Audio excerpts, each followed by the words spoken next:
বাংলাদেশের পরিস্থিতির আপডেট প্রত্যেক মুহূর্তে আপনাদের সামনে তুলে ধরছি এবং এই মুহূর্তে যে খবর সামনে আসছে, দেশ জুড়ে কারফিউ জারি করলো শেখ হাসিনার সরকার। বাংলাদেশের রাস্তায় সেনাবাহিনী নামানো হয়েছে এবং আলোচনা চাই সরকার, তবে অনড় ছাত্রেরা।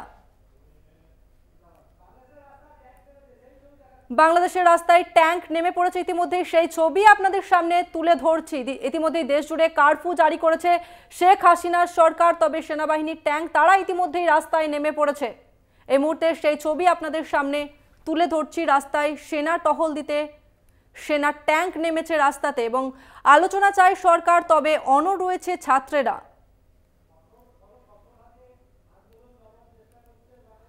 কঠোর হাতে আন্দোলন দমানোর চেষ্টা করছে বাংলাদেশ সরকার, তবে এখনো পর্যন্ত যে খবর সামনে আসছে, বাংলাদেশের পরিস্থিতি এই মুহূর্তে অগ্নিগর্ভ।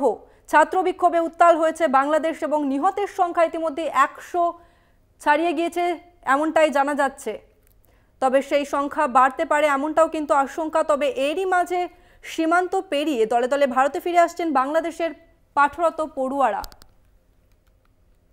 বাংলাদেশের রাস্তায় সেনা টহল, এই মুহূর্তে সেই ছবি আপনাদের সামনে তুলে ধরছি।